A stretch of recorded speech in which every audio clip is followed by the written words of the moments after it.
Bonjour, bienvenue sur le podcast qui parle des lois qui changent nos vies et je vous partage aujourd'hui la loi des attentes. Un peu dans la même dynamique en fait que la loi d'attraction. Vous allez comprendre pourquoi. Alors la pensée précède l'énergie. Nous allons vers, mais jamais par-delà ce que nous pouvons imaginer. Ce que nous présumons, escomptons, croyons, tout cela enlumine et suscite notre expérience. En changeant nos attentes, nous changeons toute notre expérience de vie. Alors, nos croyances sont-elles fondées sur notre expérience ou est-ce notre expérience qui découle de nos croyances ? Bien sûr, les expériences et les attentes peuvent influer les unes sur les autres.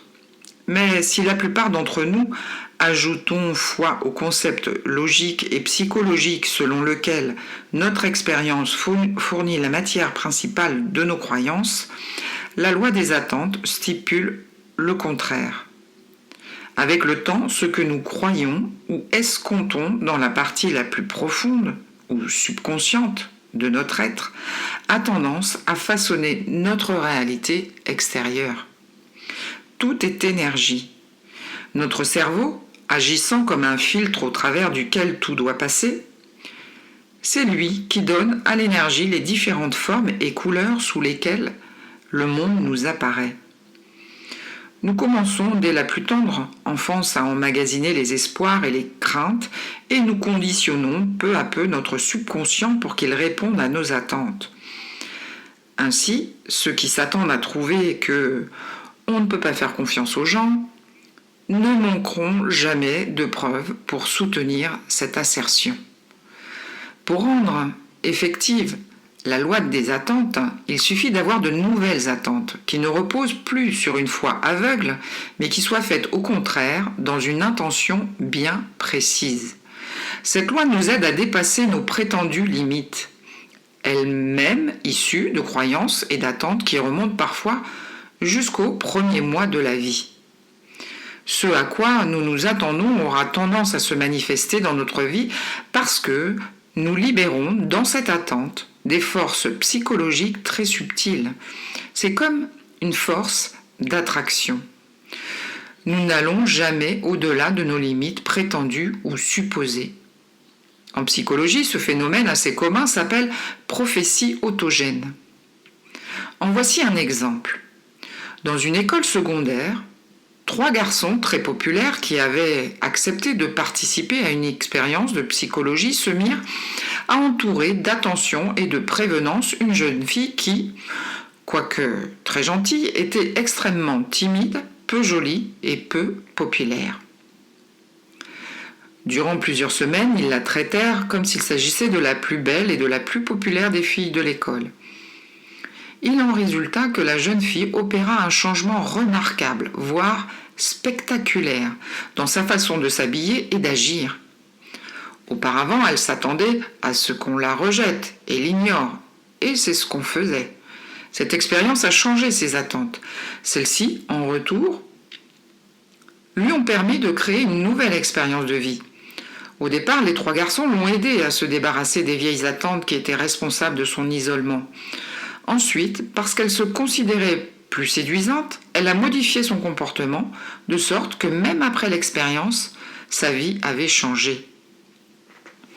Dans une étude portant sur la longévité, le docteur Kenneth Pelletier a dressé une liste exhaustive comprenant, entre autres facteurs auxquels les personnes âgées attribuaient leur longévité, moins de maladies, un air de jeunesse, le sens de l'humour, un travail agréable et des facteurs reliés au mode de vie comme les exercices physiques et l'alimentation. L'étude conclut toutefois que le facteur principal contribuant à la longévité était les attentes. Les personnes qui s'attendaient vraiment à vivre très longtemps l'ont fait, et celles qui ne s'attendaient pas à vivre vieux sont mortes jeunes, nonobstant les autres facteurs. Cette étude est une démonstration du pouvoir des attentes. Cela ne signifie pas nécessairement que nos pensées par exemple la peur d'avoir le cancer, d'avoir un accident automobile ou de perdre un être cher, peuvent d'une certaine manière faire en sorte que ces choses se produisent réellement. Une telle superstition ne ferait qu'ajouter à nos soucis, alors qu'il nous faudrait plutôt braver nos craintes, en parler et nous en libérer pour que notre esprit puisse se concentrer sur autre chose. Cette loi ne suggère pas non plus qu'il suffit de répéter une affirmation positive une centaine de fois par jour, que ce soit en vue d'obtenir de l'argent, de l'amour ou un pouvoir personnel pour que notre vie change soudainement. Notre subconscient contient la clé qui ouvre les portes de l'expérience. D'une façon consciente, certaines personnes peuvent avoir extrêmement peur de contracter une maladie comme le cancer, mais il se peut que leur subconscient n'ait pas la moindre crainte ni préoccupation à ce sujet. D'autres, qui se répètent des affirmations positives à longueur de journée, peuvent arriver à former une idée ou une intention. Mais si leur subconscient s'attend à ce qu'ils demeurent exactement comme ils sont, tels, ils demeureront.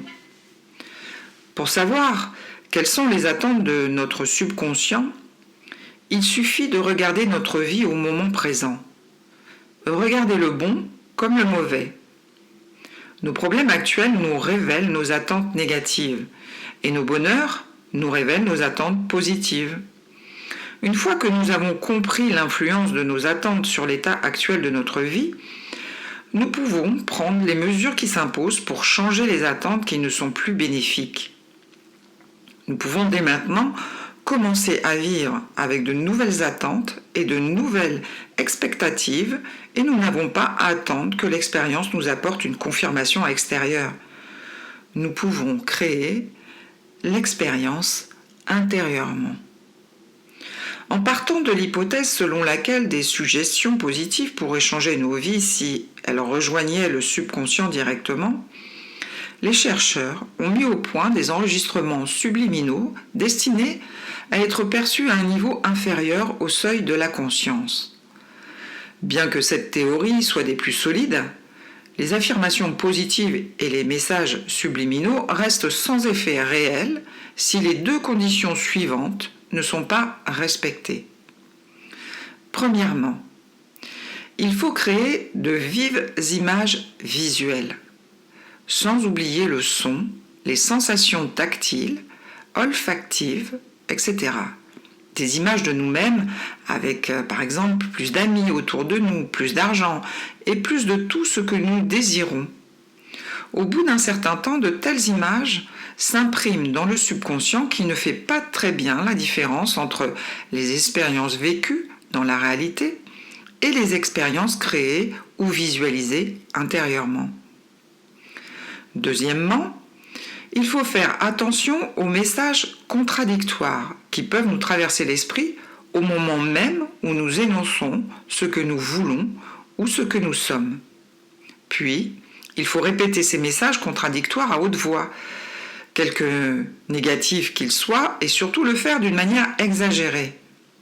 Par exemple, au moment où nous disons ou visualisons que nous sommes indépendants financièrement, s'il nous vient une pensée ou une impression contraire comme « c'est bête, tu n'as plus un sou », il faut dire cette phrase à haute voix, la dire plusieurs fois, et s'il le faut, dites-la en sortant des lunettes de clown par exemple, ou en imitant une voix d'un personnage grotesque, un peu comme les Simpsons. Vous pourrez ainsi vous libérer des messages contradictoires qui font obstacle à la formation d'attentes claires, positives et cohérentes. Si nous ne faisons pas que prétendre avoir changé, si nous avons vraiment formé de nouvelles attentes concernant notre propre personne, les autres et le monde entier, alors nous pouvons changer le cours de notre vie. Alors les exercices que je vais partager avec vous peuvent vous aider à maîtriser cette loi des attentes par l'expérience directe ou la mise en application. Un exercice qui peut vous y aider, c'est de jouer un rôle. Jouer un rôle est un art qui peut devenir transcendantal non seulement sur les planches d'un théâtre, mais dans le théâtre de notre propre vie. Il existe une façon plutôt agréable de modifier vos attentes. Il suffit d'agir comme si. Comme si vous aviez déjà le courage, l'amour et la sagesse que vous désirez. En faisant comme si, en vous habillant comme si, autrement dit, en jouant le jeu, vous pourrez commencer à manifester ces qualités. Si vous voulez avoir, accomplir ou devenir quoi que ce soit, posez-vous cette question. Et si je pouvais...